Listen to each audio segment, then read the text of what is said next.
একটু একটু ভাই, ঠিক আছে।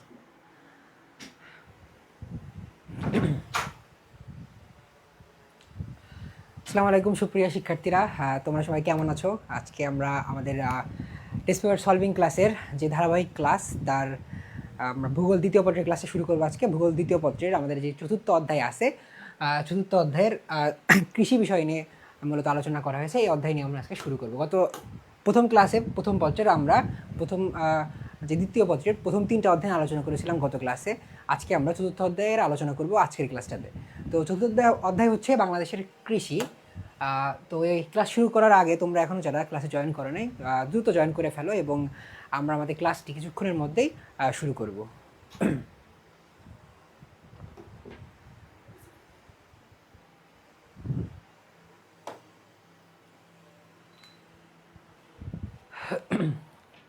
ওয়ালাইকুম আসসালাম সিয়াম, কেমন আছো তুমি? তো এই অধ্যায়টা হচ্ছে বাংলাদেশের কৃষি অধ্যায়। মূলত এখানে হচ্ছে বাংলাদেশ এবং বৈশ্বিক যেই কৃষির প্রেক্ষাপট নিয়ে আলোচনা করা হয়েছে এবং যে উৎপাদন আলোচনা করেছে এবং ভূগোলের সাথে কৃষির আসলে যে সম্পর্কটা কি, এই সম্পর্কটা নিয়ে কিন্তু আলোচনা করা হয়েছে। তো আমরা যদি দেখি অধ্যায়ের গুরুত্বপূর্ণ যে টপিকগুলো আছে, যে টপিকগুলো থেকে আমরা দেখি বারংবার প্রশ্ন এসে থাকে এবং আমাদের সামনের যে পরীক্ষার জন্য হাইলি রিলেভেন্ট যেই টপিকগুলো, সেগুলো আমরা এখন দেখব। তো শুরুতে আমরা যদি দেখি যে কৃষিকার্যে ভৌগোলিক নিয়ামক, অর্থাৎ কৃষিকাজের জন্য ভৌগোলিক যেই উপাদান বা নিয়ামকগুলো প্রভাবক হিসাবে কাজ করে। যেমন আমি যদি বলি বৃষ্টি কিন্তু একটা নিয়ামক হিসাবে কাজ করে, কারণ এতে কিন্তু কৃষির উৎপাদন, যেই আমার এস্টিমেটেড উৎপাদন, সেটা কিন্তু নির্ভর করবে। ওয়ালাইকুম আসসালাম, তোমার নামটা পড়তে পারি না, তোমার নামটা আজকে কমেন্টে লিখবা যে তোমার নামটা কি। তমুজাওয়ালা প্রোফাইল যে, আর তুমি ক্লাসে জয়েন করো কিন্তু একটু পরে কোথায় চলে যাও ক্লাস না করে। এগুলো মেনটেন করতে হবে, ক্লাস রেগুলার করতে হবে। আর দেখি যে বিশ্বব্যাপী ধান, গম, চা ও আখের উৎপাদনের অর্থনৈতিক গুরুত্ব। আমাদের ওইখানে অনেকগুলো ফসল নিয়ে কিন্তু আলোচনা করা হয়েছে, কিন্তু মোটা দাগে যদি আমরা দেখি তাহলে ধান, গম, চা আর আখ, এই তিনটাই হচ্ছে সবচেয়ে বেশি গুরুত্বপূর্ণ। আমাদের বলা যায় উৎপাদন যেটা হয়ে থাকে সেটা। তো ধান হচ্ছে যে আমাদের খাদ্যশস্য অন্যতম, এবং পৃথিবীর প্রধান খাদ্যশস্য হচ্ছে গম। পৃথিবীতে যে মানুষ খাদ্য গ্রহণ করে, একদম পুরো পৃথিবীর মানুষ, তাদের যে প্রধান খাদ্যদ্রব্য, যে কাঁচামাল, এই কাঁচামালটা হচ্ছে গম। আর চা হচ্ছে কি, যে আমাদের রিফ্রেশমেন্ট বা একজন পানীয় হিসাবে কাজ করে। আর আখ হচ্ছে কি চিনি, এই যে বা তোমার মিষ্টান্ন জাতীয় যে দ্রব্যাদি তৈরি মূল উপকরণ হিসেবে কাজ করে থাকে। তো এই যে আমরা চারটা অর্থনৈতিক উপাদান দেখবো আমরা, বা অর্থনৈতিক যে গুরুত্ব যেটা আছে সেটা দেখবো এই চারটা ফসলের। আর কি আছে, বাংলাদেশের প্রধান কৃষিক্ষেত্র সমূহ, অর্থাৎ বৈশ্বিক তো দেখলাম। এবার আমরা দেখবো কি বাংলাদেশের প্রধান কৃষিক্ষেত্র সমূহ, অর্থাৎ আমাদের দেশের যে প্রধান কৃষিক্ষেত্রগুলো আছে সেই বিষয়গুলো নিয়ে আলোচনা। আর হচ্ছে ঋতুভিত্তিক ফসল ও বাংলাদেশের জলবায়ু, অর্থাৎ ঋতুভেদে ফসলের যে পরিবর্তন, অর্থাৎ এক এক ঋতুতে যে ফসলের চাষ, সেইটা। আরেকটা হচ্ছে বাংলাদেশের জলবায়ু কীভাবে আমাদের কৃষিকে প্রভাবিত করে। এটা হচ্ছে তাহলে আমাদের এই অধ্যায়ের যে আলোচ্য টপিক বা আমাদের যে গুরুত্বপূর্ণ টপিক সেটা। এখন আমরা এই অধ্যায়ের যে এমসিকিউগুলো আছে, সিকিউগুলো একটু দেখবো শুরুতে, তারপরে আমরা এমসিকিউগুলো দেখবো। তো সিকিউতে যদি শুরুতে দেখি, একটা উদ্দীপক দেওয়া আছে এবং উদ্দীপকের পরে কিছু প্রশ্ন দেওয়া আছে। তো উদ্দীপকটা যদি একটু পড়ে দেখি আমরা, যে বাংলাদেশের ছেলে অভিক মিসিসিপি মিলেইট অবিবাহিত দেশে বেড়াতে গিয়ে দেখলো ওখানকার মানুষের প্রধান খাদ্যশস্যটি তার নিজ দেশে শীতকালে চাষ করা হয়। অর্থাৎ কিছু হিন্টস কিন্তু দিয়ে দিয়েছে আমাদের এখানে, দেখতে পাচ্ছি আমরা যে নিজ দেশে শীতকালে চাষ করা হয়, আমরা একটা হিন্টস পেলাম। এবার দেখো, ওই খাদ্যশস্যটির আন্তর্জাতিক বাণিজ্য অনেক গুরুত্বপূর্ণ। এবং আরেকটা বিষয় দেখো, ওই খাদ্যশস্যটির আন্তর্জাতিক বাণিজ্য অনেক গুরুত্বপূর্ণ। তাহলে উদ্দীপকের আমরা হিন্টসটা পেলাম উদ্দীপকের বিষয় থেকে। এবার আমরা প্রশ্নগুলো দেখি, যে এশিয়ার অধিবাসীদের প্রধান খাদ্যশস্য কোনটি, এটা বলো তো তোমরা। এই ক নাম্বারের উত্তর করো তো, যে এশিয়ার অধিবাসীদের প্রধান খাদ্যশস্য কোনটি। এবার আমরা আমাদের উদ্দীপকটা একটু ভেঙে দেখি যে উদ্দীপক আসলে কী বলা হচ্ছে। তো উদ্দীপকে দেখো বলা হচ্ছে যে শীতকালে বাংলাদেশে চাষ করা হয়। তো আমাদের ওখানে আলোচ্য বিষয় দেখলাম কি ধান, গম, আখ এবং চা। তো এর মধ্যে আমাদের শীতকালে আমাদের দেশে কোনটা চাষ করা হচ্ছে? গম চাষ করা হচ্ছে। আরও দেখো বলা আছে যে আন্তর্জাতিক বাণিজ্য কিন্তু অনেক গুরুত্বপূর্ণ, অর্থাৎ ইন্টারন্যাশনাল যে ট্রেড, এই ট্রেডের ক্ষেত্রে কিন্তু এই গমের কিন্তু যেই চাহিদা এটা কিন্তু অনেক বেশি, কারণ পৃথিবীর অধিকাংশ দেশের মানুষের প্রধান খাদ্য শস্যই কিন্তু এই গম। এবং আমরা যদি দেখি যে আমরা যদি রাশিয়া ইউক্রেন যুদ্ধের কথা কেবল মনে থাকে, তো ওই সময় দেখতে পাই আমরা যে ইউক্রেনে কিন্তু গমের যে উৎপাদন এটা কিন্তু অনেক বেশি পরিমাণ হয়ে থাকে। এবং যখন রাশিয়া ইউক্রেনে হামলা করলো তখন কী হলো যে ইউক্রেনের যে বন্দরগুলোতে হয়ে গেল যে একদম স্থবির অবস্থা চলে আসলো, যার ফলে যে গমের আমদানি রপ্তানি এটা কিন্তু থেমে গেল। এবং এতে করে কী হলো যে পশ্চিমা বিশ্বে যাদের গমই হচ্ছে প্রধান খাদ্যশস্য, সেখানে কিন্তু খাদ্য সংকট দেখা দেওয়ার একটা আশঙ্কা দেখা গেলো। তখন কী হলো যে যেই তুরস্কের মধ্যস্থতায় কিন্তু দেখা গেল যে গমের যেই রপ্তানি এটা কিন্তু যদি চলমান থাকে, এই বিষয়ে কিন্তু একটা চুক্তি করা হলো রাশিয়ার সাথে, যে তারা যুদ্ধ চললেও মানুষের খাদ্যশস্যে যেন ব্যাঘাত না ঘটে। তো বুঝতেই পারছো আন্তর্জাতিক বাণিজ্যের ক্ষেত্রে এই গমের গুরুত্বটা আসলে কেমন। তো এশিয়ার অধিবাসীদের প্রধান খাদ্যশস্য হলো ধান। হ্যাঁ, প্রিন্সের উত্তরটি ঠিক আছে যে এশিয়ার অধিবাসী যারা আছি আমরাও কিন্তু এশিয়ার মধ্যে পড়ছি, এবং আমাদের এই অঞ্চলের মানুষের প্রধান খাদ্যশস্য হচ্ছে ধান। একদম বাংলাদেশ, ভারত, তারপরে আশেপাশের মিয়ানমার, ওই পাশের যে থাইল্যান্ড, তারপরে চায়না এবং সিঙ্গাপুর, মালয়েশিয়া, এইসব জাপান, এইসব অঞ্চলের মানুষের কিন্তু খাদ্যশস্য ধান বলা যায়। আবার যদি আমরা একটু ওই দিকে যাই, ভারতের ওইদিকে কিন্তু মানুষের আবার একটু ভাতের যে ডিমান্ড এটা কিন্তু কম, গমের ডিমান্ড কিন্তু শুরু ইরান, তারপরে হচ্ছে আফগানিস্তান, পাকিস্তান। আবার এখন ফুড ব্লগারদের কল্যাণে কিন্তু তাদের খাদ্য অভ্যাস সম্পর্কে জানতে পারি। তো দেখতে পাই কি তা কিন্তু ভাতের যেই ব্যবহার এটা কিন্তু তাদের কাছে কম। তারা কি খায়? তারা খায় বেশি গমজাত দ্রব্যাদি, রুটি খাচ্ছে, তারপরে বিভিন্ন ধরনের ব্রেড, প্রস্তুতকৃত ব্রেড এগুলো খাচ্ছে। এটা হচ্ছে মূলত তাদের খাদ্যশস্য। আর এটা হচ্ছে গম থেকে তৈরি হচ্ছে। তো এই হচ্ছে বেসিক একটা ওভারভিউ। আরেকটা দেখো, স্থানান্তরিত কৃষি কাকে বলে? অর্থাৎ স্থানান্তরিত হচ্ছে যে কৃষিটা এক স্থান থেকে অন্য চাষ করা হচ্ছে, এটা তোমাকে ব্যাখ্যা করতে হবে। আরেকটা হচ্ছে উদ্দীপকে উল্লেখিত অভিকের ভ্রমণকৃত দেশের প্রধান খাদ্যশস্যের আন্তর্জাতিক বাণিজ্য ব্যাখ্যা করো। তো আন্তর্জাতিক বাণিজ্য যেটা বললাম যে এর বাণিজ্য গুরুত্বটা কি, এটা আমাদের ব্যাখ্যা করতে হবে। এবং তোমরা এখানে উদাহরণের সাথে কিন্তু বলতে পারো, রাশিয়া ইউক্রেন যুদ্ধের একটু উদাহরণটা আনতে পারো, কিংবা যেই খাদ্যশস্যের বৈশ্বিক বন্টন, এই বন্টনের ক্ষেত্রেও কিন্তু তোমরা উদাহরণটা দিতে পারো। উদাহরণ দিলে কী হবে, তোমার উত্তর যেটা আছে সেটা কিন্তু আরও বেশি রিলেভেন্ট হবে, এবং যিনি খাতা দেখবেন তিনি কিন্তু বেশ তুষ্ট হবেন তোমার খাতা দেখে, যদি বলা যায়। আর দেখো ঘ নাম্বারে যে অভিজ্ঞান নিজ দেশ ও ভ্রমণকৃত দেশের প্রধান খাদ্যশস্য উৎপাদনে জলবায়ুগত নিয়ামকের তুলনামূলক বিশ্লেষণ করো। জলবায়ুগত নিয়ামকের কথা বলছে। তো গমের যে চাষটা এটা কি শীতকালে ভালো হয়? এখন বাংলাদেশের শীতকালের যে সময়টা এটা কিন্তু খুবই লিমিটেড একটা সময়, 2 মাস থেকে 3 মাসের মধ্যবর্তী কোনো এরকম একটা সময় কিন্তু আমাদের দেশে হয়ে থাকে। এখন 3 মাসে কিন্তু গমের উৎপাদন খুব বেশি হয় না। আবার আমাদের কিন্তু শীতকালে ধানের চাষ হয়, আলাদা মৌসুম আছে শীতকালে, ওই সময় কিন্তু নির্দিষ্ট একটা এলাকায় কিন্তু গম হয়, বিশেষ করে উত্তরবঙ্গের জেলাগুলোতে কিন্তু গমের চাষটা হয়ে থাকে বেশি। তো আমাদের দেশে কিন্তু এই জন্য চাষটা বেশি হয় না। কিন্তু আমরা যদি দেখি ইউরোপ, আমেরিকার যেই কানাডা, যেই দেশগুলো আছে এখানে কিন্তু বিস্তৃত এলাকা জুড়ে গমের চাষ হয়ে থাকে। কারণ কি, এখানে শীতল আবহাওয়া বিরাজ করে এবং বৃষ্টিপাতের মাত্রাটা কম, যার ফলশ্রুতিতে গমের যে চাষ এটা কিন্তু অনেক ভালো হয়। এই জন্য দেখা যায় যে যেই জলবায়ুগত নিয়ামক হিসাবে যেই আবহাওয়া কিন্তু অনেক বেশি গুরুত্বপূর্ণ গম চাষের জন্য। তো এটা তোমাকে ব্যাখ্যা করতে হবে এই ঘ নম্বরে। এটা করলে তোমার যে উত্তর এটা হয়ে যাবে।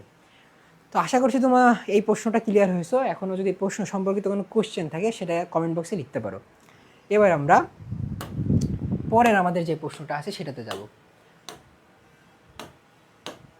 তো পরে দেখো আরও একটা উদ্দীপক আমরা দেখতে পাচ্ছি এখানে, যে শাকির গ্রীষ্মের ছুটিতে মামাবাড়ি বেড়াতে গিয়ে সবুজে আচ্ছাদিত বাগানের মাঝে উঁচু উঁচু বৃক্ষ দেখতে পায়।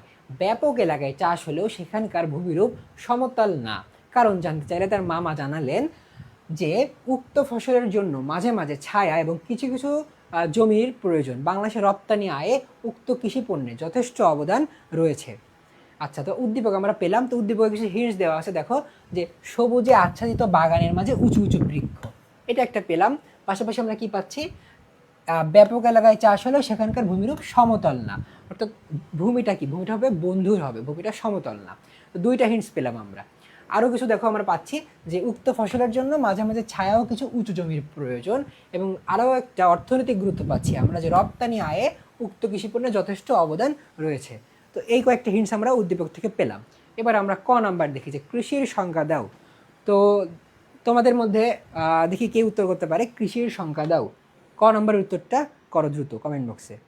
এবার খতে দেখি আমরা যে ভূমিরূপ কিভাবে ধান চাষকে প্রভাবিত করে ব্যাখ্যা করো।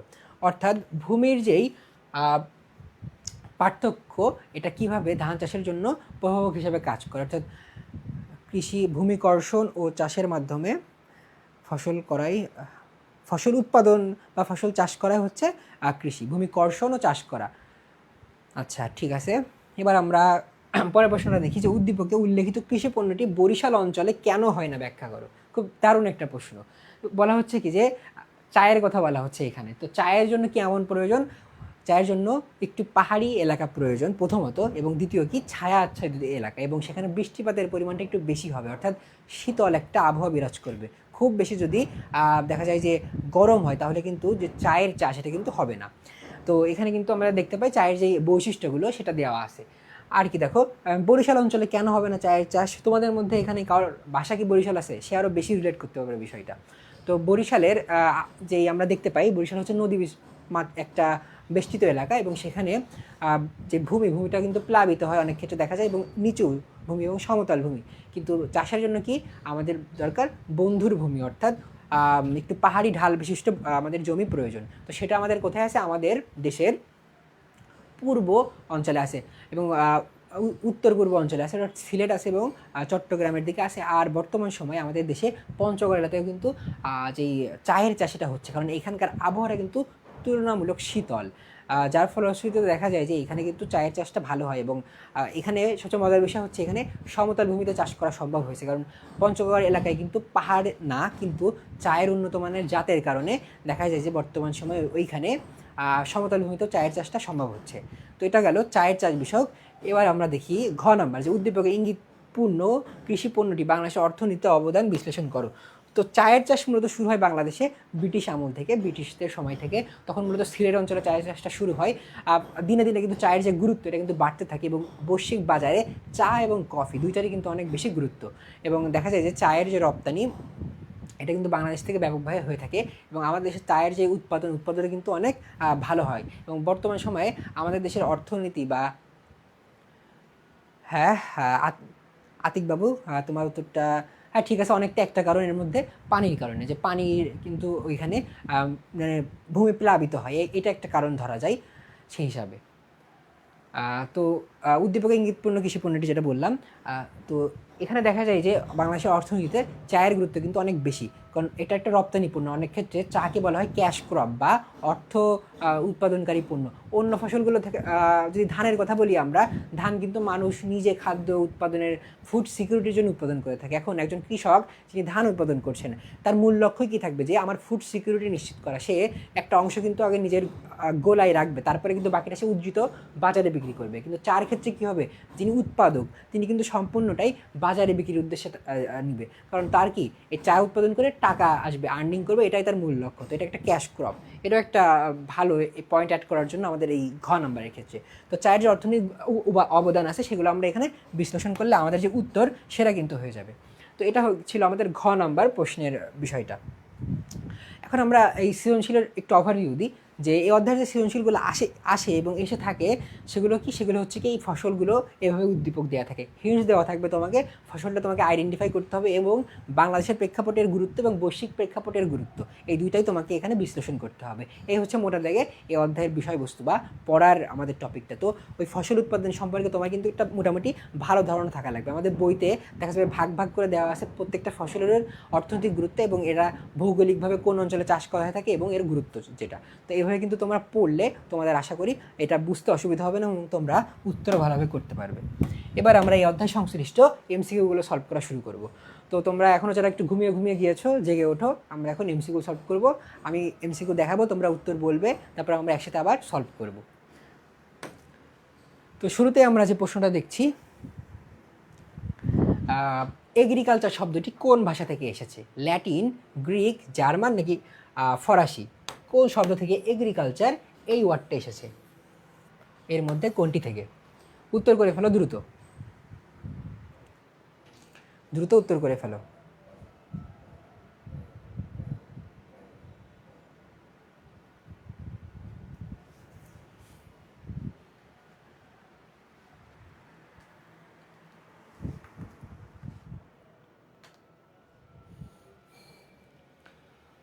দ্রুত উত্তর করে ফেলো যে কোনটা হবে 1 নম্বরের উত্তর।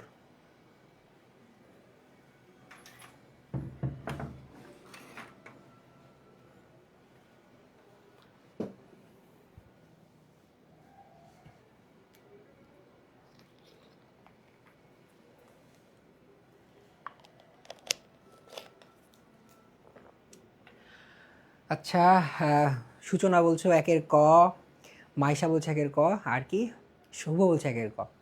আচ্ছা, তো এগ্রিকালচার যে শব্দটা আছে, এই শব্দটা আমরা যদি দেখি তাহলে প্রথম যে আবিষ্কার এটা কিন্তু এসেছে ল্যাটিন ভাষা থেকে, অর্থাৎ ল্যাটিন ভাষা যেটা সেটা থেকে কিন্তু এগ্রিকালচার শব্দের উৎপত্তি। তাহলে উত্তর হবে কোনটা? উত্তর হবে ক নাম্বার। এবার আমরা পরের প্রশ্নটা দেখি। পরের প্রশ্ন হচ্ছে কৃষিকাজ কোন ধরনের অর্থনৈতিক কর্মকাণ্ড? প্রথম পর্যায়, দ্বিতীয় পর্যায়, তৃতীয় পর্যায় নাকি চতুর্থ পর্যায়? কৃষিকাজ কোন ধরনের অর্থনৈতিক কর্মকাণ্ড?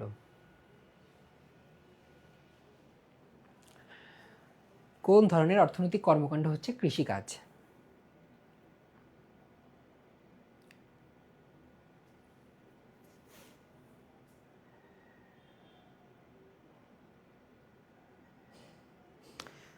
আচ্ছা, তোমাদের মধ্যে এমন কেউ আছো যে যশোর বোর্ডের আন্ডারে পরীক্ষা অংশগ্রহণ করবে? এমন কেউ কি আছো?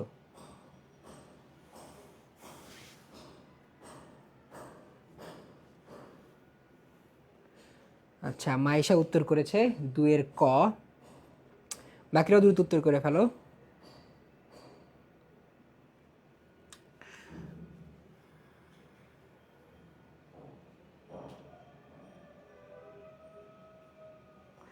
দুইয়ের ক। তো আমরা একটু দেখি উত্তর কোনটা হবে। উত্তর হচ্ছে কোনটা? উত্তর হচ্ছে 2-এর ক নাম্বার, প্রথম পর্যায়ে। এখন এটা দ্বিতীয় পর্যায়ে, তৃতীয় পর্যায়ে, চতুর্থ পর্যায়ে কেন হলো না, তাই না? তো প্রথম পর্যায়ে কেন? তো আমরা দেখতে পাই যে কৃষিকাজ যেটা, এটা কিন্তু একদম উৎপাদনের যে উপকরণ, তোমাদের যাদের অর্থনীতি আছে তোমরা আরও ভালো বুঝবে, উৎপাদনের উপকরণ যেটা সেটা কিন্তু এই কৃষি থেকে আসে। তো তুমি যদি একদম প্রথম যদি পর্যায়ে ধরো, কারণ কি আমরা কি করছি। আচ্ছা, তৌহিদুজ্জামান পলক যশোর বোর্ড থেকে, হ্যাঁ গুড।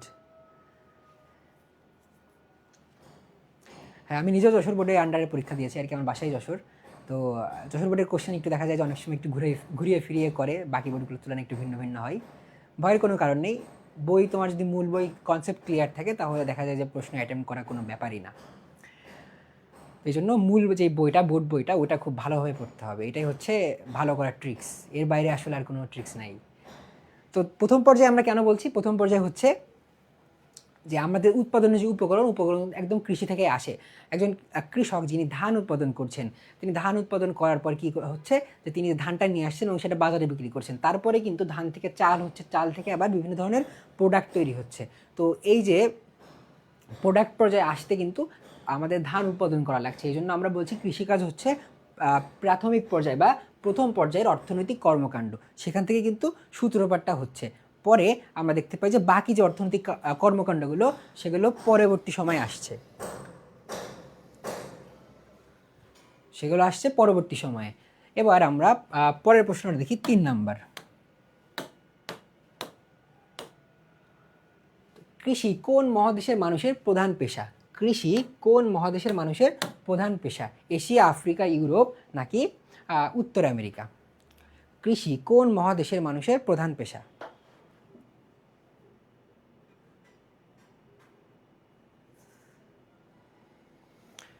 হ্যাঁ, আমাদের ওই যে জুলাই আন্দোলনের কারণে মাঝপথে পরীক্ষা পোস্টপয়েন্ট হয়ে গেছিল।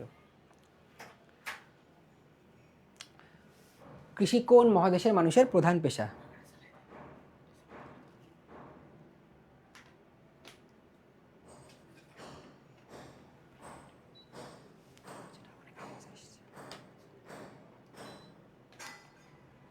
আচ্ছা, মাইশা বলছে 3-এর ক।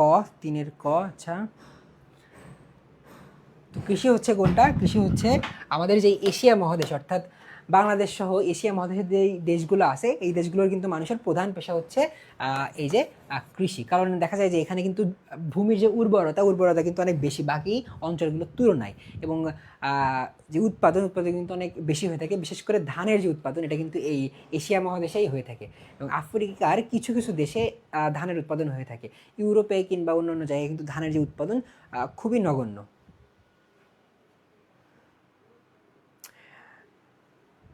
অভিন্ন বলতে দেখা যায় যে কয়েকটা ক্লাস্টার বোর্ড হয় মূলত। দেখা যায় 4টা বোর্ড মিলে একটা কোশ্চেন হচ্ছে, আবার আরেকটা বোর্ড মিলে একটা কোশ্চেন হচ্ছে। শুধু ভূগোলের কথা বলছি না, বাকি বিষয়গুলোর কথা বলছি আর কি। ভূগোলের ক্ষেত্রে ক্লাস্টার হয়ে থাকে যে 4টা বোর্ড মিলে একটা কোশ্চেন করে, আবার 4টা বোর্ড মিলে একটা কোশ্চেন করে, এরকম হয়ে থাকে সাধারণত।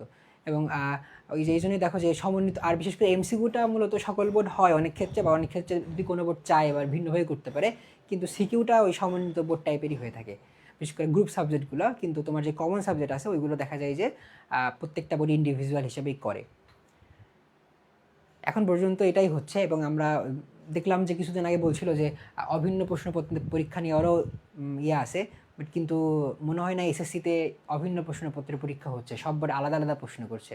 তো ইন্ডিভিজুয়াল হওয়ার এইচএসসিতেও চান্স আছে বলা যায়, একেবারে নেই তা কিন্তু না এখন পর্যন্ত। তো ক উত্তর হচ্ছে কোনটা? এশিয়া। এবার পরের প্রশ্নে আমরা যাই। 4 নাম্বার বলছে যে কৃষিকাজের অর্থনৈতিক নিয়ামক কোনটি? এর মধ্যে অর্থনৈতিক নিয়ামক কোনটি? জনসংখ্যা, পরিবহন, বিজ্ঞান ও প্রযুক্তি, সরকারি নীতি, কোনটা হচ্ছে অর্থনৈতিক নিয়ামক? হ্যাঁ, কিন্তু এটা এখনও কিন্তু শিওর না, কারণ বাংলাদেশ শিক্ষা ব্যবস্থার যে নীতি নির্ধারণী পর্যায়ে আছে তাদের সিদ্ধান্ত দেখা যায় সকালে একটা হয়, বিকালে একটা হয়। একবার বলেছে যে সমন্বিত বোর্ডে প্রশ্ন হবে, কিন্তু আবার এইচএসসিতে এটা ইমপ্লিমেন্ট হবে কিনা এখনও পর্যন্ত বলা যায় না। তুমি পরীক্ষা দেওয়ার আসলে আগ পর্যন্ত বুঝতে পারবে না যে আসলে কী হবে, কারণ প্রশ্ন কী হবে এটা তো আমাদের যে আগে থেকে জাজ করা একটু টাফ। তো এই জন্য প্রস্তুতি নিয়ে রাখা ভালো, মাইন্ড আর কি, মাইন্ড গেম অনেক ক্ষেত্রে। যে তুমি যদি কনফিডেন্ট কনফিডেন্স ধরে রাখতে পারো তাহলে দেখা যাবে যে তোমার পরীক্ষা কিন্তু ভালো হবে। এই জন্য এইগুলো নিয়ে ভাবার দরকার নেই, কোশ্চেন যেই করুক, তোমার যদি প্রস্তুতি ভালো থাকে তুমি যে কোনো কোশ্চেনে একদম সুপার ডুপার পরীক্ষা দিতে পারবা। এই জন্য প্রস্তুতিতে ফোকাস দেওয়াই আসলে বেশি জরুরি। কৃষিকাজের অর্থনৈতিক নিয়ামক কোনটি? 4-এর খ বলছো শভু, আর শ্যাম বলছো 4-এর খ। ওকে, বাকিরাও দ্রুত উত্তর করে ফেলো। তো এর মধ্যে দেখো জনসংখ্যা, বিজ্ঞান প্রযুক্তি এবং সরকারি নীতি, আরেকটা আছে কি পরিবহন। তো কৃষিকাজের অর্থনৈতিক নিয়ামক কোনটি? তো আমরা যদি অর্থনৈতিক কার্যক্রম দেখি কৃষিকাজের ক্ষেত্রে, তো পরিবহনটা কোন খাতে ব্যবহার হচ্ছে? যে আমরা এক স্থান থেকে অন্য স্থানে মালামাল পরিবহন করছি, পাশাপাশি কী করছি, জমিতে চাষ দিচ্ছি, এর জন্য কি আমরা ট্রাক্টর ব্যবহার করছি, পাওয়ার টিলার ব্যবহার করছি, সব কিছু পরিবহনের যে বা চাষের ক্ষেত্রে যেগুলো ব্যবহার করছি সেগুলো কি অর্থ ব্যয় করে করছি আমরা। তো এগুলো কিন্তু আমাদের অর্থনৈতিক নিয়ামক হিসাবে কাজ করছে। আর বাকি যেগুলো এগুলো কিন্তু আমাদের অর্থনৈতিক নিয়ামকের সাথে কাজ করছে না। এই জন্য উত্তর সাথে সামঞ্জস্যপূর্ণ হচ্ছে কোনটা? খ নাম্বার। এই জন্য উত্তর হবে খ নাম্বার। এবার আমরা পরের প্রশ্নে যাব। পরের প্রশ্ন দেখো, একটা বহুপদী প্রশ্ন, যে ভূগর্ভস্থ পানির বৈশিষ্ট্য হলো এটি লবণাক্ত, বিভিন্ন গভীরতায় নির্মল পানি পাওয়া যায়, অগভীর নলকূপের সাহায্যে ভূগর্ভের পানি উত্তোলন করা হয়। কোনটা? কোনটা হবে উত্তর এক্ষেত্রে 5 নাম্বারের? হ্যাঁ ঠিক আছে, 4-এর খ। এখন 5 নাম্বার উত্তরটা করো, যে ভূগর্ভের পানির বৈশিষ্ট্য হলো এটি লবণাক্ত, বিভিন্ন গভীরতায় নির্মল পানি পাওয়া যায়, অগভীর নলকূপের সাহায্যে ভূগর্ভের পানি উত্তোলন করা হয়।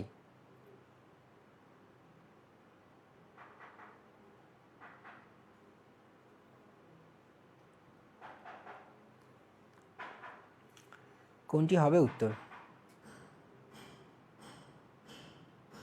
আচ্ছা, পলক বলছে সি নাম্বার। গুড, তারপরে বাকিরাও বলো দ্রুত।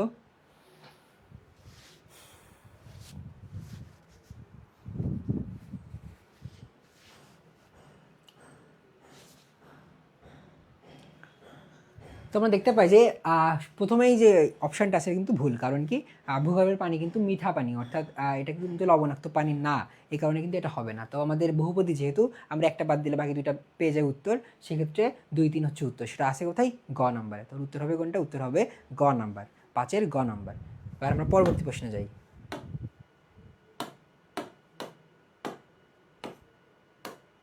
5-এর ক দেখো, যে প্রাথমিক অবস্থায় মানুষ কোন শক্তির ওপর নির্ভর করত?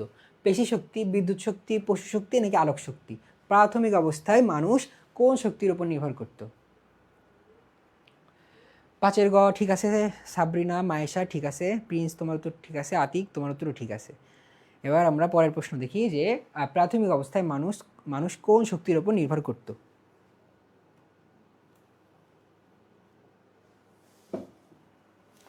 প্রাথমিক অবস্থায় মানুষ কোন শক্তির উপর নির্ভর করত?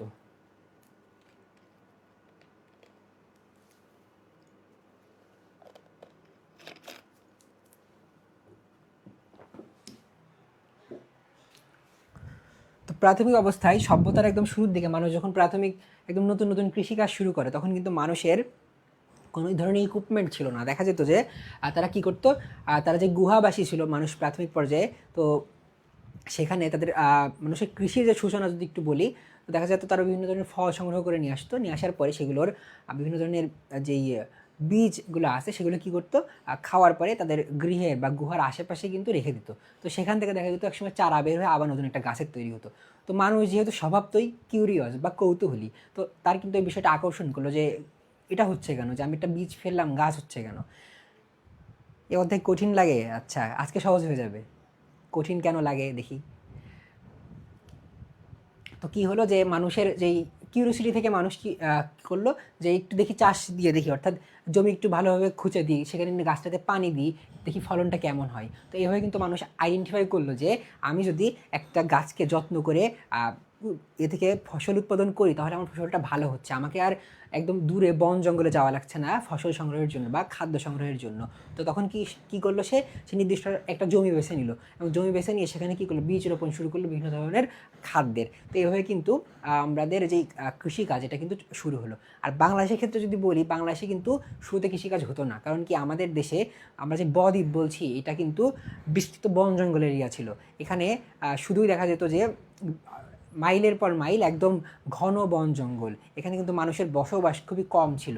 তো এখানে কিন্তু যে আমরা যদি একটু ইতিহাস দেখি, তো সর্বপ্রথম যেই যারা আসে তারা কী ছিল, যেই সাঁওতাল বা এই টাইপের যে জনগোষ্ঠী তারা, এবং এরা খুব একটা সীমিত এলাকায় বাস করতো, নিজেরা একটু অনেকটা ওই গুহা মানব ছিল, যে তারা শিকার করতো, শিকার করে খেতে এইভাবে।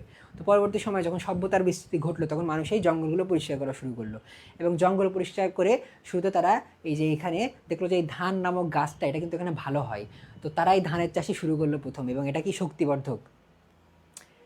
আচ্ছা, আগে অধ্যায় পড়িনি, আজকে কিছুটা হিন্টস দিচ্ছি, পরে আজকেই পড়ে ফেলবা। এই অধ্যায় কিন্তু বেশি বড় না, যে টপিকগুলো বললাম টপিকগুলো পড়বা, সৃজনশীল দেখবা, এমসিকিউ দেখবা, অধ্যায় শেষ। বুঝতে পারছো আতিক বাবু? হ্যাঁ। তো তারা কী করলো, যে একটু জমি টমি পরিষ্কার করা শুরু করলো, জমি টমি পরিষ্কার করা শুরু করার পরে এবং সেখানে দেখলো এখানে ধান নামক গাছটা ভালো হয়, তো তারা কি এই গাছটা চাষ শুরু করলো। এবং যেহেতু কৃষিকাজের জন্য কিন্তু খুব বেশি পেশি শক্তির প্রয়োজন হয়, যেটা আমরা দেখলাম এই প্রশ্নের উত্তর ক, এই প্রশ্নের উত্তর দেখলাম ক নাম্বার, পেশি শক্তি। তো পেশি শক্তি যদি তোমার বেশি ব্যয় হয়, তখন তোমার খাবারের চাহিদা এটাও কিন্তু অনেক বেশি হবে।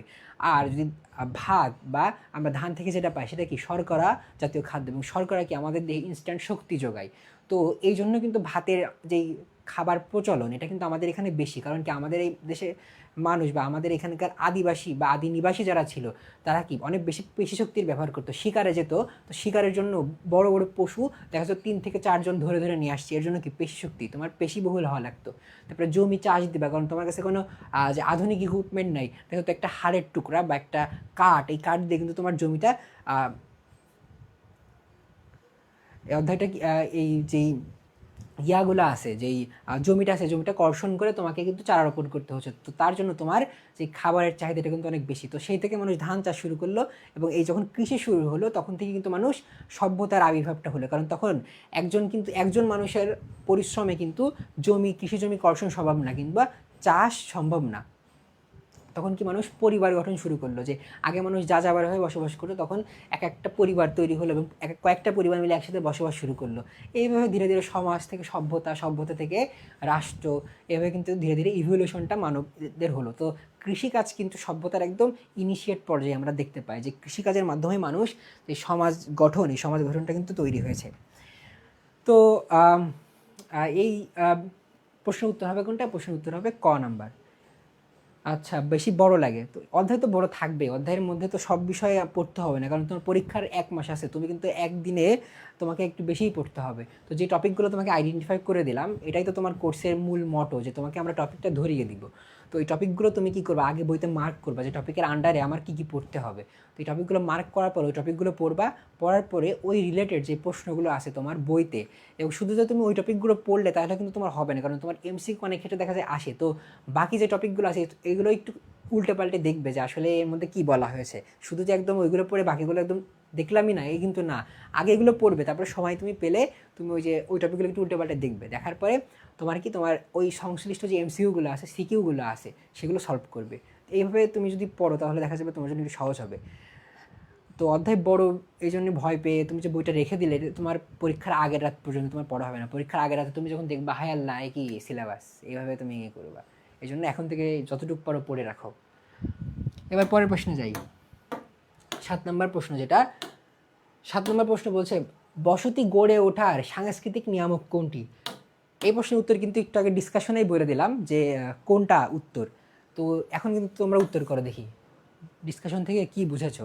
বসতি গড়ে ওঠার সাংস্কৃতিক নিয়ামক কোনটি, এই প্রশ্নের উত্তর কোনটা হবে?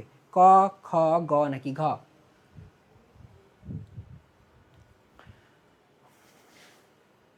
কোনটা হবে এই প্রশ্নের উত্তর?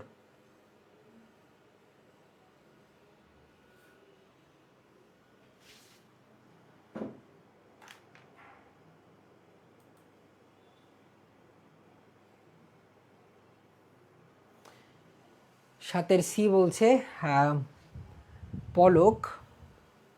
আচ্ছা, বাকিরা দ্রুত উত্তর করে ফেলো, কোনটা হবে উত্তর?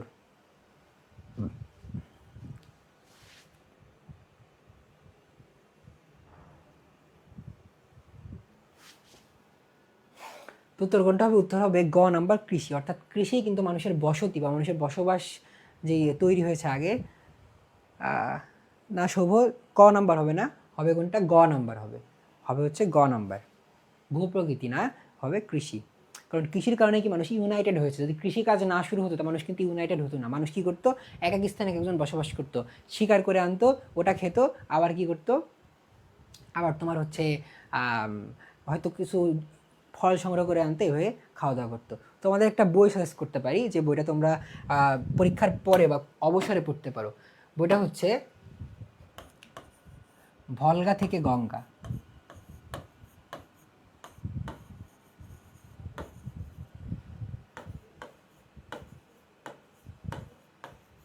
ভলগা থেকে গঙ্গা। তো এই বইটাতে মূলত তোমার আমাদের এই সভ্যতার ইনিশিয়েট পর্যায় থেকে শুরু হয়েছে। ভলগা হচ্ছে তোমার রাশিয়া, ওইদিকে একটা নদী, আর গঙ্গা হচ্ছে আমাদের এই যে নদী। তো এই ভলগার তীর থেকে গঙ্গার তীর পর্যন্ত যে সভ্যতার বিস্তার বা মানুষের শুরুর পর্যায়ে মানুষের জীবনযাপন কেমন ছিল, এটা নিয়ে মূলত এই বইটা আলোচনা করা হয়েছে। বইটা হচ্ছে একজন লেখক, তিনি হচ্ছে কি রাহুল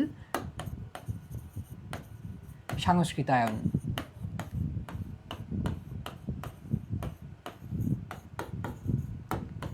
এটা যদি তোমাদের অবসর হয় কখন, এই বইটা পড়ে দেখতে পারো, খুবই দারুণ একটা বই। তো এই বইটাতে তোমার এই যে একদম মানুষের ইভলিউশন, এটা থেকে কিন্তু আলোচনা করা হয়েছে। উনি একজন ব্রিটিশ ভারতের সময়কার একজন ব্রিটিশ সময়কার মানুষ। তো উনি কিন্তু যখন জেলে ব্রিটিশদের বিরুদ্ধে আন্দোলন করার কারণে যখন জেলে ছিলেন, তখন তিনি এই বইটা লিখেছেন। এই ঢাকার জেলে যখন ছিলেন তখন কিন্তু এই বইটা তিনি লিখেছেন, ভলগা থেকে গঙ্গা। তো এটা তোমাদের যদি কখনো সুযোগ হয় পড়ে দেখতে পারো।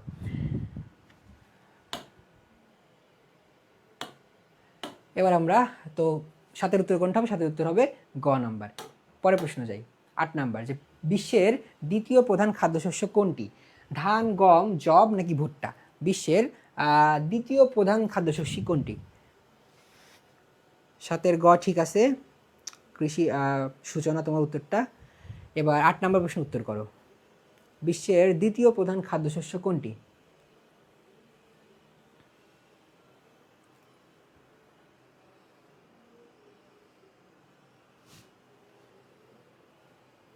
এটার উত্তর কোনটা হবে?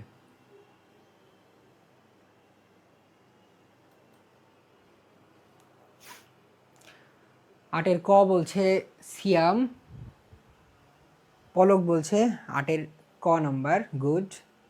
বাকিরাও যদি উত্তর করে ফেলো, 8-এর কোনটা হবে উত্তর? যদি আমরা দেখি ধান, এখানকার আমরা উত্তর হবে কোনটা? উত্তর হবে ক নাম্বার, ধান। ক নাম্বার ধান। তাহলে বিশ্বের প্রধান খাদ্য, ওয়ার্দা হুমায়রা, তুমি এটা কি লিখলে? 88। বুঝতে পারিনি।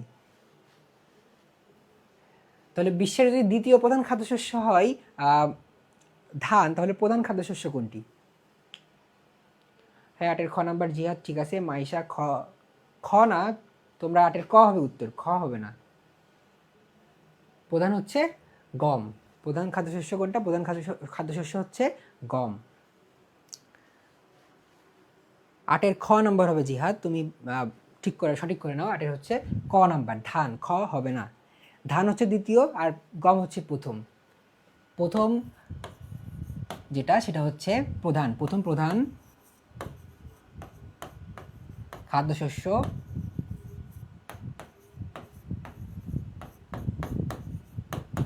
এটা কোনটা? এটা হচ্ছে গম। আর দ্বিতীয় প্রধান খাদ্যশস্য কোনটা? এটা হচ্ছে ধান। কারণ পৃথিবীর সব মানুষ কিন্তু ভাত খায় না। পৃথিবীর সব মানুষ কিন্তু যেই ভাত এটা কিন্তু খায় না। সব মানুষ কি খায়? গম কিন্তু খায়। আমাদের দেশে মানুষ ভাত খেলেও কিন্তু গমের যে দ্রব্যাদি, গম থেকে আটা হচ্ছে, আটা থেকে কিন্তু রুটি খাচ্ছে, তো পাউরুটি খাচ্ছে, আবার অনেক বিস্কিট খাচ্ছে, অনেক কিছু খাচ্ছে। কিন্তু অন্যান্য দেশের মানুষ এরা কিন্তু অনেক বেশি ভাত খায় তা কিন্তু না। গম কিন্তু সবাই খায়, ধান কিন্তু এশিয়ার মানুষজন বেশি খায়। এই জন্য এটা কিন্তু আবার জনসংখ্যা যদি দেখি আমরা, এশিয়াতে কিন্তু সবচেয়ে বেশি মানুষ বাস করে। হ্যাঁ, তৃতীয় হচ্ছে ভুট্টা। ভুট্টা দিয়েও কিন্তু আটা হচ্ছে, ভুট্টাটাও কিন্তু আটা হয়ে থাকে, এই জন্য এটা তৃতীয়তে এসেছে। তো কি হচ্ছে যে জনসংখ্যা কিন্তু বেশি, এই জন্য কিন্তু কনজিউমের হারও বেশি, যার কারণে কিন্তু ধান প্রথমে এসেছে। বুঝতে পেরেছো? তাহলে উত্তর হবে কোনটা? উত্তর হবে ক নাম্বার। আর প্রধান খাদ্যশস্য কোনটা? সেটা হচ্ছে গম। তো এটা গেল আমাদের 7-8 নম্বর প্রশ্ন। এবার আমরা পরের প্রশ্ন যাই যে ধানের ফলন সবচেয়ে ভালো হয় কোন মাটিতে? দোআঁশ মাটি, বেলে মাটি, এঁটেল মাটি, উর্বর পলি মাটি। ধানের ফলন আমরা কোন মাটিতে সবচেয়ে বেশি ভালো পাই? ধান প্রথম আর গম দ্বিতীয়। হ্যাঁ জিহাদ ঠিক আছে, সূচনা যেটা বলেছে সেটাও ঠিক আছে। তহিদুজ্জামান পলক, তোমার উত্তরটাও ঠিক আছে, শুভর উত্তরও ঠিক আছে, গুড। এবার আমরা 9 নম্বর প্রশ্নটা দেখি। 9 নম্বর উত্তর কোনটা হবে? যে ধানের ফলন সবচেয়ে ভালো হয় কোন মাটিতে?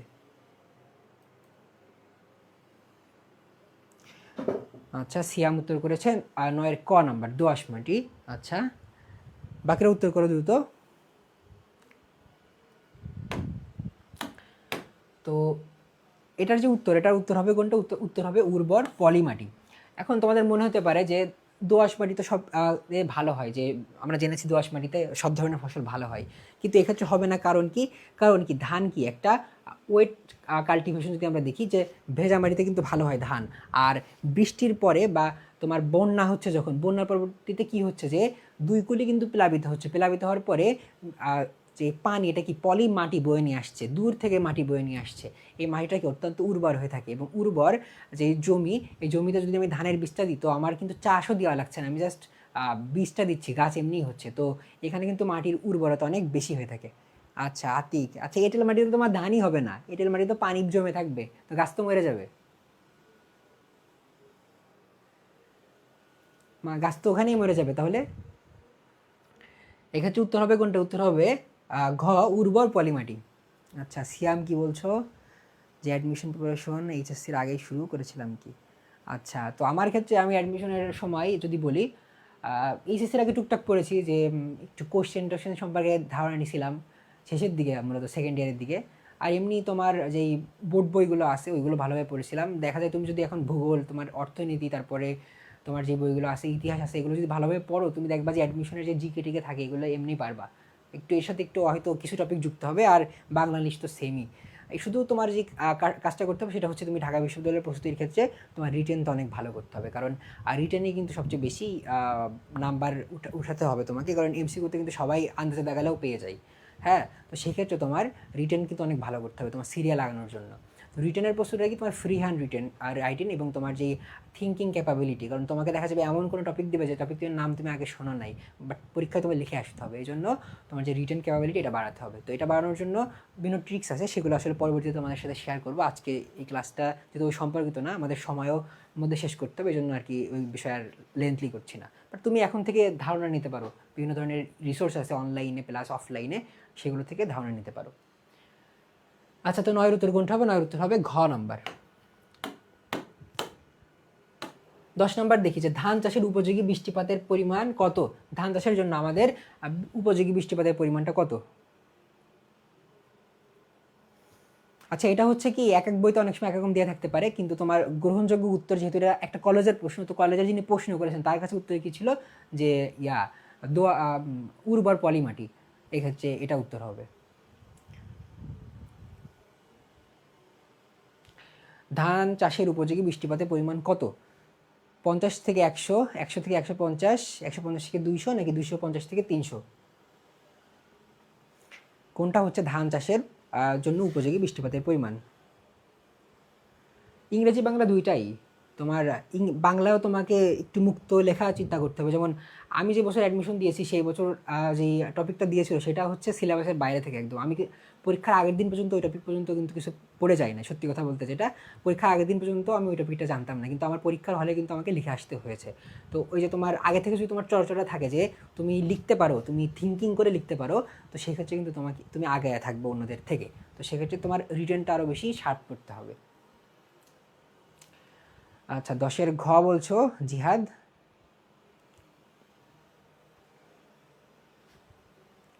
ক্রিটিক্যাল থিঙ্কিংয়ের বিষয়টা আর কি বেশি ভালো করলেই ভালো হবে।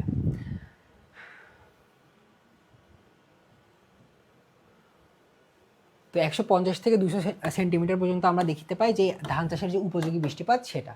তো উত্তর হবে কোনটা? উত্তর হবে 10-এর ক নাম্বার। এবার আমরা পরের প্রশ্নে যাব। 12 নম্বর প্রশ্ন, ধান চাষের সাধারণত তাপমাত্রা কত লাগে, অর্থাৎ আমরা তাপমাত্রা যেটা, তাপমাত্রাটা কত লাগবে? তাপমাত্রা কত লাগবে? ওয়ার্দা হুমায়রা কি বলছে? জানি না স্যার।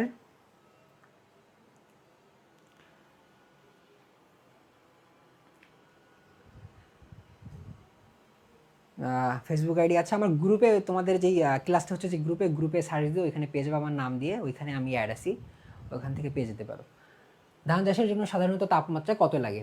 11 থেকে 18, 15 থেকে 19, 29, 10 থেকে 27, নাকি 18 থেকে 27? কোনটা হবে? 10-এর গ বলছো। আচ্ছা, ওটা তো আগে হয়ে গেছে। 12 নম্বর প্রশ্ন উত্তর বলো সবাই। 12 নম্বর প্রশ্নের উত্তর বলো।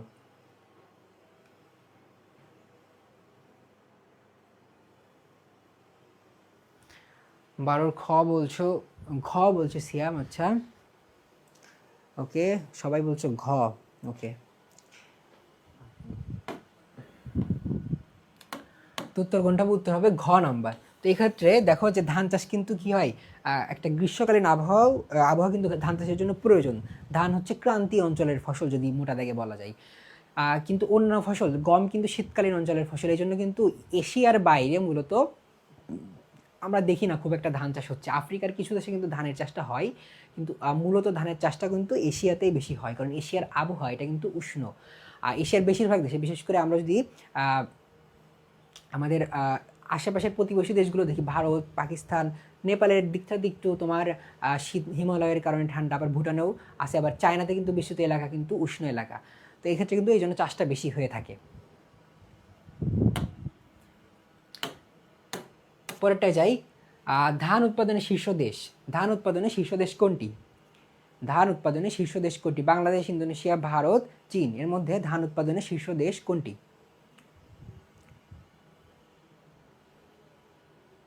এটার উত্তর কোনটা হবে?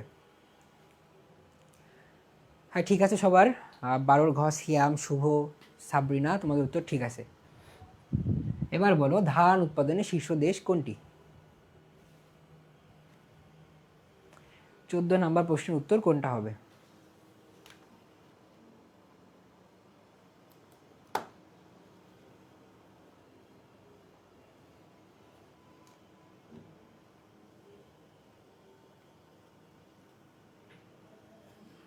চোদ্দোর ডি বলছো পলক, সিয়াম বলছো গ নাম্বার, আর শুভ বলছো কোনটা?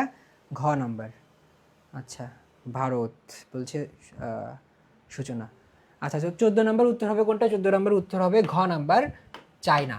চায়নাতে কিন্তু সবচেয়ে বেশি ধান উৎপাদন হয়, এবং ধান উৎপাদনের শীর্ষ দেশ হচ্ছে চীন, এবং চীনের একটা প্রদেশ আছে হেনান প্রদেশ। তো হেনান প্রদেশে কিন্তু বলা হয় পৃথিবীর রাইস বোল, অর্থাৎ চালের যে উৎপাদন এই প্রদেশে কিন্তু অনেক বেশি হয়ে থাকে। এবং চাইনিজ এবং জাপানিজরা তোমরা দেখে থাকো যে চপ স্টিক আছে যেটা, ওটাতে কিন্তু ওরা যেই ভাত এটা খায় এবং স্টিকি রাইস বলে ওইটাকে। তো এইটার উৎপাদন কিন্তু যে চালের উৎপাদন বা ধানের উৎপাদন সবচেয়ে বেশি হয় কোথায়? চায়নাতে হয়। উত্তর হবে ঘ নাম্বার। আচ্ছা, তোমরা অনেকে ভারত উত্তর করছে কেন? ভারত উৎপাদন কিন্তু এই লেভেলে হয়ে থাকে না, উৎপাদন হয়ে থাকে চীনে।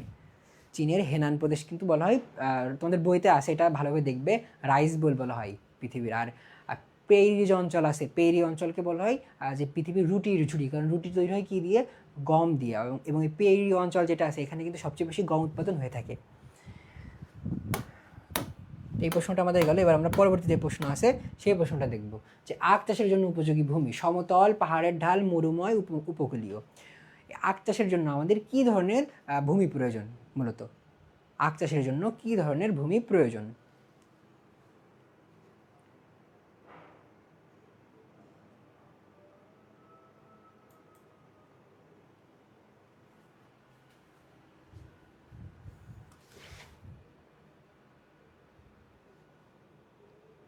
হ্যাঁ, হেনান হুনান দুইটাই আর কি। ওইটা ওই যে চাইনিজ নেম, তো বাংলা সময় সময় হুনানও বলা হয়। হুনান হবে, হ্যাঁ ঠিক আছে, সমস্যা নেই।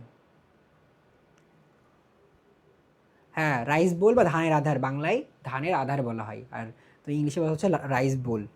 রাইস বোল বলা হচ্ছে কারণ কি, ওরা ওই যে আমাদের মতো তো আর প্লেট বা এরকম কিছু ভাত খায় না, ওরা খায় হচ্ছে বোলে।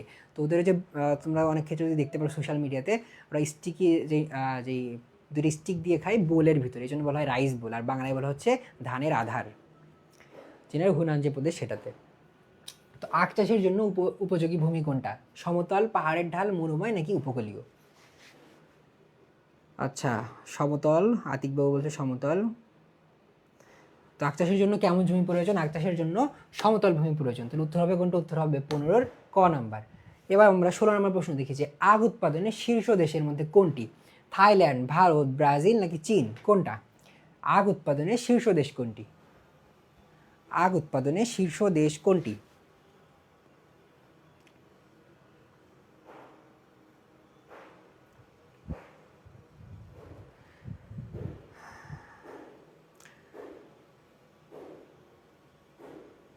আখ উৎপাদনে শীর্ষ দেশ কোনটি?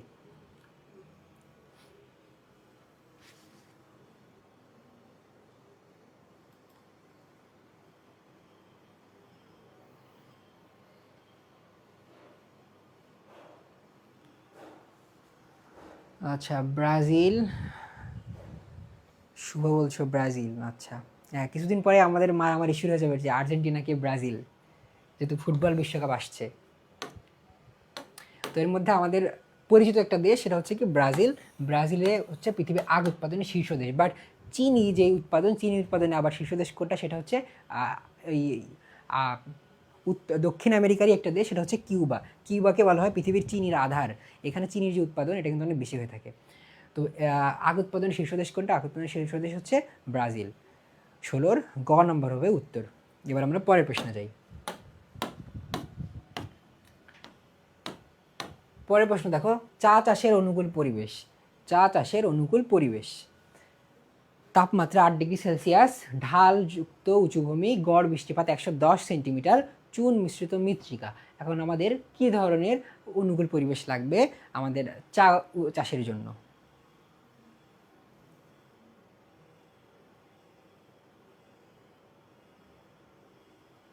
আচ্ছা, মনে হচ্ছে ব্রাজিল একজন সাপোর্টার আমরা পেয়েছি।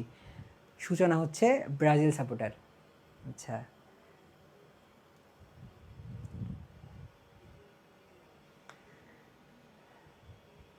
আচ্ছা, আমি আমি তো আর্জেন্টিনা সাপোর্টার। হ্যাঁ, অনেক আগে থেকে। এমন না যে নয়া নয়া মেসি কাপ নেওয়ার পরে হয়েছে, আগে থেকেই কিন্তু ছোটোবেলা থেকেই আর্জেন্টিনার। মূলত ব্রাজিলের পতাকার কালার আমার ভালো লাগে না, জার্সির কালার ভালো লাগে না, এটা হচ্ছে অপছন্দের কারণ। আর আর্জেন্টিনাটা ভালো লাগে, এই জন্য আমি আর্জেন্টিনা সাপোর্ট করি।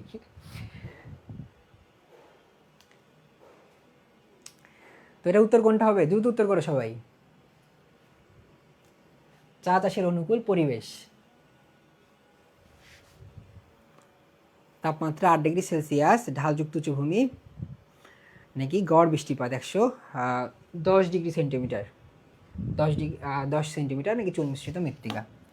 তো উত্তর কোনটা হবে? উত্তর হচ্ছে ঢালযুক্ত উঁচু ভূমি। ঢালযুক্ত উঁচুভূমি। আচ্ছা, আমি একজন সাপোর্টার পেলাম আমার সাথে, আতিক। সে হচ্ছে একজন আর্জেন্টিনার সাপোর্টার। গুড। তো ঢালযুক্ত উঁচুভূমি কিন্তু প্রয়োজন, অর্থাৎ একটু পাহাড়ি যে ভূমি এটা কিন্তু প্রয়োজন আমাদের অনুকূল চা চাষের জন্য। তো আজকের আমাদের যে এমসিকিউ এ পর্যন্ত ছিল। আমাদের এই অধ্যায়টা আমরা আজকে পড়লাম। তো অধ্যায় হচ্ছে কৃষি বিষয়ক অধ্যায়, ভূগোলের সাথে কৃষিকে রিলেট করা হয়েছে। এবং আমরা এই অধ্যায়ের এমসিকিউ দেখলাম, পাশাপাশি কি সিকিউর যে প্যাটার্ন দেখলাম, পাশাপাশি গুরুত্বপূর্ণ যে বিষয়গুলো সেগুলোও দেখলাম এই অধ্যায় থেকে। এখন যেহেতু ক্লাস শেষ, এবার তোমরা তোমাদের প্রশ্নগুলো করো যে এই অধ্যায় সংশ্লিষ্ট তোমাদের কী কী প্রশ্ন আছে, সে প্রশ্নগুলো দ্রুত কমেন্ট বক্সে লিখে ফেলো, এবং এই লেকচার থেকে কী কী প্রশ্ন আছে সেটাও লিখে ফেলো। হ্যাঁ ঠিক আছে, জিহাদ তোমার উত্তর ঠিক আছে, পলকের উত্তর ঠিক আছে। আচ্ছা, তারপরে কি শুভর উত্তর ঠিক আছে। আবার জিহাদ বলছে সে অলওয়েজ ব্রাজিলের সাপোর্টার। গুড, ব্রাজিলের সাপোর্টারও আছে। এই ওয়ার্ল্ড কাপের সময় দেখা যায় যে আমরা সবাই ডিভাইড হয়ে যাই, যে কেউ ব্রাজিল, কেউ আর্জেন্টিনা, কেউ জার্মানি, কেউ স্পেন, আবার এখন অনেকে সৌদি আরবও সাপোর্ট করে। তো এইভাবে কিন্তু সাপোর্টারের ডিভাইডেশনটা হয়ে থাকে। আচ্ছা, তাহলে এবার আমরা প্রশ্ন করি যে কার কী প্রশ্ন আছে লেকচার থেকে, কার কী প্রশ্ন আছে দ্রুত করে ফেলি।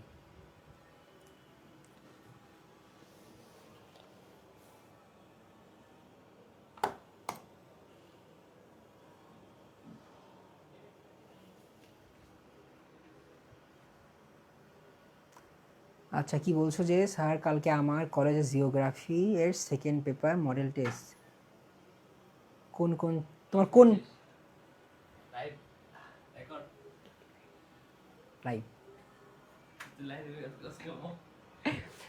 আচ্ছা,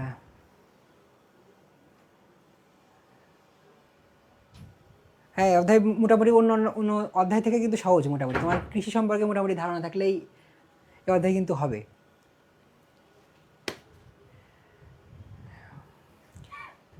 তো আচ্ছা, তোমার সেকেন্ড পেপারে মডেল টেস্ট তাই না? তো সেকেন্ড পেপারে কি সম্পূর্ণ বইয়ের উপরে নাকি কয়েকটা সিলেক্টিভ অধ্যায় পড়তে তুমি ওই যে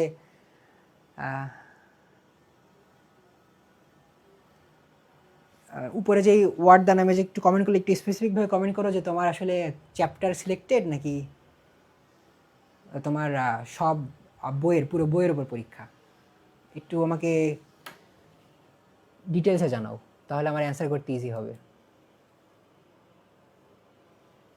আচ্ছা, এত ভয় পাওয়ার কী কারণ আছে? ভয় পড়তে কোনো কারণ নেই। তো গতদিন আমরা যে অধ্যায়গুলো পড়লাম, গত ক্লাসে যে 3টা অধ্যায় আছে ওই 3টা অধ্যায় পড়বা।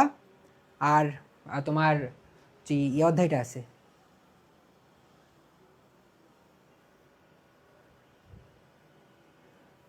সিকিউ দিলে ভালো হবে। সিকিউ দিলে ভালো হবে বলতে মানে তুমি সিকিউর প্রস্তুতি নিয়ে যাচ্ছ? আচ্ছা, ওয়ার্ড দা ঠিক আছে। সিকিউর মানে তুমি পুরো পরীক্ষার কথা বলছো? একটু ক্লিয়ারভাবে বলো শুভ। তুমি কি অধ্যায় সিলেক্ট করে পড়তে চাচ্ছ এরকম কিছু? আচ্ছা, ওয়ার্ড দা যেটা বলছে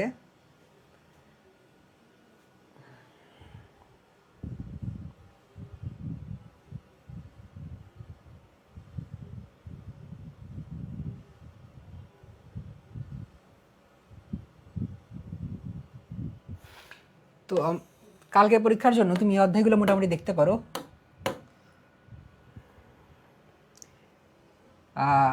প্রথমত যে মানব ভূগোল যে অধ্যায়টা আছে একদম প্রথম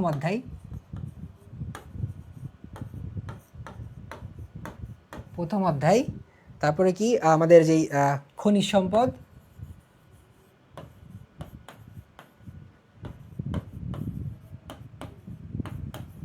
সম্পদ, কৃষি,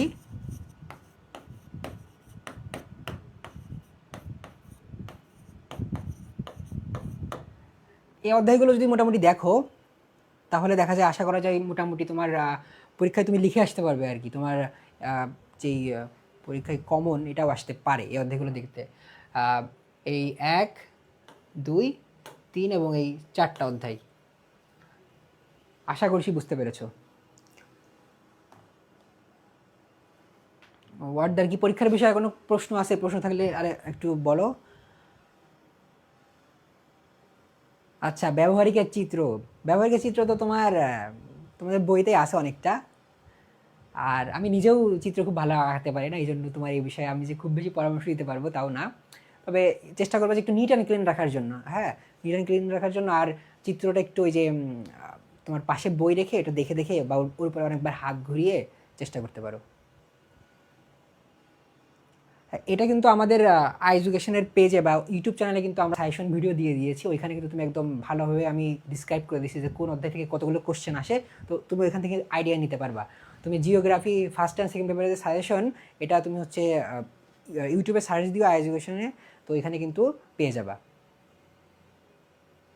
শুভর জন্য যেটা বললাম। আচ্ছা, ওয়ার্দা বলছে জি স্যার।